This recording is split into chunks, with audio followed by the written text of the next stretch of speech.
Welcome, Dr. James Beckett, Sports Card Insights. I intended to do this Sunday night for release on Monday morning, but I was pretty zonked coming back late Sunday night. I already had an episode ready to go just in case with Rich on the hostess cards. So releasing here a couple days after, give me a chance to reconsider the strengths and weaknesses. A lot of strengths, that's for sure. It was a great show. I really enjoyed it. I can say one of the first shows I can remember that I saw all my sponsors, connected with somebody from each of my sponsors: Topps, Panini, Upper Deck, Heritage Auctions, Hugs and Scott Auctions, Mike's Stadium Sports Cards, Burbank Sports Cards, Compsy.com, and Beckett Media, Beckett Grading, Beckett Authentication. So checked all those boxes, and that was great. I had mentioned leading up to the show, the logistics might be a problem. It was a bigger problem than I thought because the IX Center was shut down for a few years, partly because of COVID. So we hadn't been there for 6 years. They were thinking about tearing it down. And when they did decide to give it another chance, the city of Cleveland improved it, but they really haven't improved the ingress, egress, the getting around there. There's some new hotels. Again, not a problem with their cleanliness, but even though they're 2 miles away, it takes 15 minutes to get there because you've got to work your way around the airport footprint. But the IX Center itself, the building was improved. It was great, maybe not great for our purpose, but you can see how it would really have a lot of potential for a large show. The traffic was just horrible. The first night was really bad. It took me 50 minutes to get there on Wednesday afternoon and almost 2 hours to get back. I did have a wingman, didn't have Rich, but Brad Askew from Georgia, who's the Eddie Murray collector, had been on the podcast. It was my honorary wingman, and he was a source of help and information. So I appreciated Brad. Shout out to, because there's a lot of people in the hobby. Brad was like this. Rich is like this. I want to be like this. It's, are you a person? How can I serve you? Or how can you serve me? And Brad and Rich, and I want to be a person of value and service and help others. So flying out, a huge hobby flight. Panini, the Topps Fanatics people, the Beckett people, and others. Recognized a lot of people on the flight. And then we got there, and I went to get my shuttle to go to Hampton, and there are 3 Hamptons. And the third one is the one that finally came, the one that was closest to the show, but there are 2 others that are pretty close. So that was confusing. Hampton is Hilton, and I forgot that I had Hilton points from doing a lot of travel back in my previous jobs. And Brad told me, by the way, if you're a Hilton, whatever guest, he's a Diamond member, he said, you get 2 free bottles of water. Really? I just asked for it. So I got some water each day. Just looking back, and I realized that the Cleveland experience, a lot of the positives were good, but all of the negatives, it seemed, were things that would not be a negative at Chicago. Restaurants within walking distance, hotels within walking distance, and more amenities. Now, the show was well laid out. There were huge crowds. I love the idea of a basement for the trade nights, and that it was actually a basement you could be in during the day. So I really thought that was cool. Huge lines to the bathroom, but that was mainly for upstairs. And when I figured out that you could go downstairs and get in the bathroom with no line, that was good. But there was a huge line for the bathroom, typically that was right next to the food court, right in the middle of the building.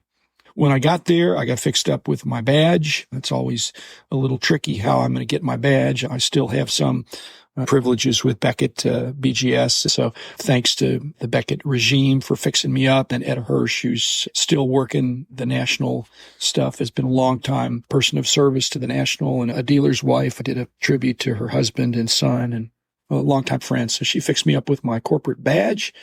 And I proceeded to go to my office, and my office was at the Singles Club. I realized I've told so many people that I'm going to go to the Singles Club for a portion of my experience, which I really enjoy. I just thought I'll start the day there when they bring out their stuff, and I'll be there for a while, and then I'll leave and have a good time. So they were ready for me. They had a chair for me. That was great. And they put me in a place where if people came up, I could easily interact with them without disturbing other people. So that was a lot of fun. I had a great experience there. They're good guys. They wound up selling out. So you got to get there early because they eventually sell everything out. As I said, leaving Wednesday night was a big mess. Each day got a little better, so I think they learned. On the other hand, when I'm leaving Wednesday night, I am standing there with Brad and another guy trying to get the shuttle to the hotel, which just never came. And this guy jumps out of a car and rushes me. And I thought, oh, what's going on here? Turns out it was Mookie Chilson introducing himself with his real name, which I'm not going to repeat it, but at any rate, that was fun to put a face with the name that's not his real name. name, but it's the name that he's called in and commented on, not just my show, but he's a clever guy. Really glad he jumped out at me, but he was gridlocked in traffic as well, I think. I thought about bringing a blow-up pillow, and I decided not to. Just something to sit on. I don't need it for the plane, but when you're sitting on a hard chair for a while, then you think maybe I'm just going to tough it out. The day I can't sit in a chair is a day I need to really retire. Brad also told me about the luggage deal on Sunday morning, because with the hotels being far away and the hassle of getting back and forth, you couldn't just drop stuff off. He said, oh, by the way, they announced that they've got a $5 per piece of luggage. They'll hold your luggage on Sunday, and then you could just leave from there. So we left with Gabe Harrow, another one of my wingmen, but it was able to check the bags so we could expedite getting to the airport. Only took one pair of shoes. I can reveal that now. The only problem with that is I took them off immediately when I got back to the hotel, aired them out, blowing air into them. The problem was I got gum stuck on the bottom of one of the shoes. I couldn't get it off. I didn't have anything to get it off with. That was no fun. So I'm not limping, but for one day, my foot was like sticking to the ground, and I'd have to pry it up. The line was out the door for the trade night. I thought that was cool. I'm wondering how that's counted as attendance if they're non-paying, but they are coming to the event. Shout out to eBay. They stepped up. They could see that the logistics were a problem. They provided their own shuttle bus, which they didn't have to do, but definitely noticed by me. They really were stepping up. I bumped into a bunch of people. In fact, all in a row, I bumped into people I hadn't seen in 20 or 30 or 40 years from Ohio. In fact, almost 50 years. One guy I hadn't seen since the 70s. He remembered every deal we made. He was a younger guy. Doesn't look so young now, but younger than me. Bumped into Adam Gray, the basketball card fanatic, the Texas Snowman, Jeremy Donson. I'd already had Chris Sewell on the podcast, but Jeremy does a lot of stuff with Chris. Bumped into another longtime dealer, and we were reminiscing about stuff. And gosh, he remembered stuff. I thought, wow, he's older than me, but he's remembering these things. Yeah, I guess that's right. I'm thinking that's why I'm doing a podcast, so I can remember things. And when I have people on, they remember things I don't remember, and I remember things they don't remember. So we had a good annual catch up. I had one guy I went to on Wednesday that I've done business with before. I said, look, I'm interested in buying a bunch of cards from your dollar box, but I'd like to get this price. And it's a substantial discount. What do you think? He said, one word. Was it no? He said, my one word is Sunday. Come back on Sunday. I said, okay, so I'm more sensitive to the price than I am to the timing. I said, is it going to be picked over? I said, I'll take my chances. I'm really price sensitive. I'd like to get a good deal, and I appreciate your flexibility. John Newman mentioned the Mike Burkus main stage was not really being touted that way. And that made me sad because we have new promoters, but the memory of Mike Burkus is still pretty solid for me. One of the co-founders of the National. He's worthy of being up there in big letters every single year. One of my buddies was talking about, hey, what are we going to do for the 50th National? And he's older than me. So let's just plan to be there.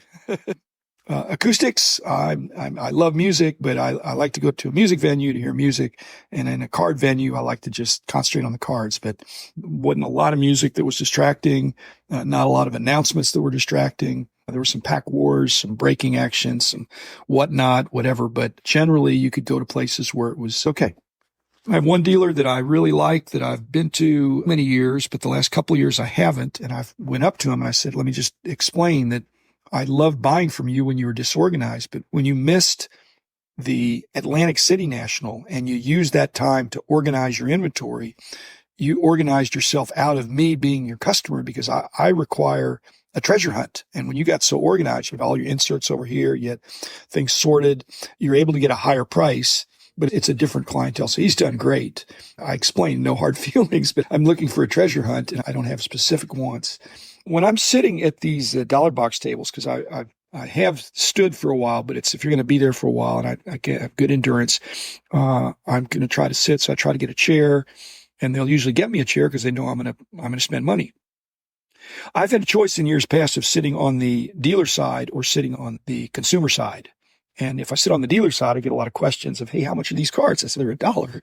But if I sit on the outside, then I'm just one of the customers there. But it turned out that made it easier for me to be accessible to people coming up, tap me on the shoulder and say, hey, can you somebody wants to say something or wants me to autograph something. I only shopped at 4 different dollar box booths, but I was there for a pretty long time.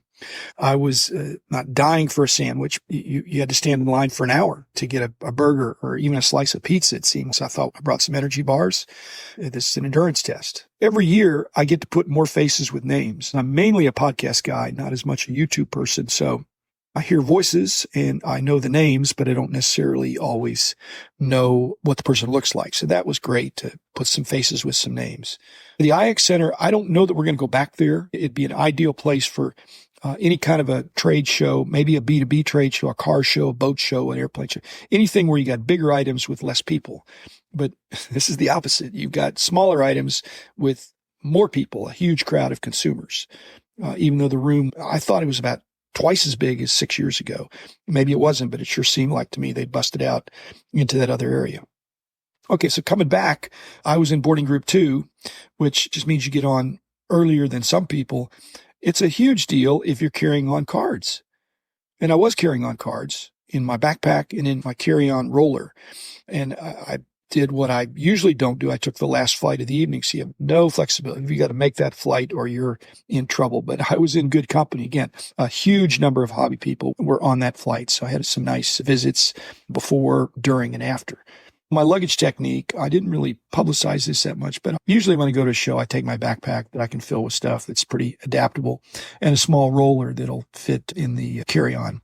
But I had another hidden duffel bag that is foldable inside my roller. So I fill that up and check that. Now, I didn't fill it up with cards because not wise to check bags with cards. So I carried on the cards and I checked the bag that was basically my clothes and other stuff. Rob Veras was there, my buddy, and my shout out is that when I started doing dollar boxes, he was my guy that told me, because he pulls like I pull. He's low demand. He's trying to have every card for every collector. And it's 10 years ago or so, he said, hey, here's where you need to go. And he'd scout it out for me because he was already doing that for himself. And I realized he was using me to scout out for him, I think, because he was the one, I think, that said, hey, go to the singles club. They've got an interesting concept and buy what you want. Tell me what you think. And I told him what I thought. I thought it was great. I really enjoyed that. He goes over and he buys them out.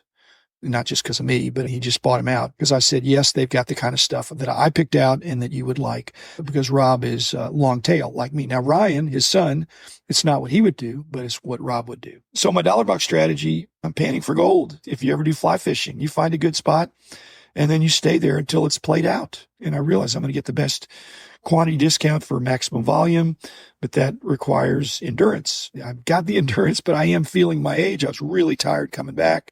Each year it's a little tougher. The only discernible difference is not in my hearing or my distance vision, but on this trip I realized I can no longer read the cards without reading glasses. I can't read the flip. Somebody walked up to me and said, hey, look at this PSA 10 or BGS 9.5 that I got. What do you think? I said, I think I better get my glasses out. I think I can tell who the player is, but no way can I read the flip. The other thing I learned this year is I need to get new people came up and asked me for autographs. Not a lot, but I get a few, and they come with Sharpie and card or magazine in hand. It used to be I'd have to pull out a Sharpie and I'd have a blue or a black. These people came, they had gold and silver and bronze. And I thought, you know what? I need to upgrade my Sharpies in case somebody needs something, because on some of these darker covers, you've got to do white or silver or gold. So that was good. Finally, all the early nationals, all the attendance was in the room and at the tables. There were a few seminars, but basically almost all the people were in front of the tables or behind the tables. Now, it's really evolved. It may only be half the people at the tables, behind the tables, in front of the tables, but it seemed like half of them are sitting around the perimeter, in chairs, on the floor, in the basement, waiting for trade night, at the concession tables. They're not even eating. They're sitting at these tables. I don't know what they're waiting for. Maybe it's just downtime, or they're in the food court line, or in the huge bathroom line, or the autograph lines, or the lines for the freebies with the sponsor giveaways and the grading lines. And yet all the aisles were crowded. So in spite of thinking this national was not perfect, they had a huge crowd, especially Wednesday, Thursday, and Friday. But I just think I'm going to try not to take breaks. I'm going to go as hard as I can, as long as I can. And my break is going to be to go to sleep and wake up the next morning and do it again. I don't know if that inspires you or depresses you, but it's a great hobby. And this is our industry showcase event. You needed to be there. There was some hassle factor, but I wouldn't trade it. I look forward to Chicago next year. So thanks, everybody.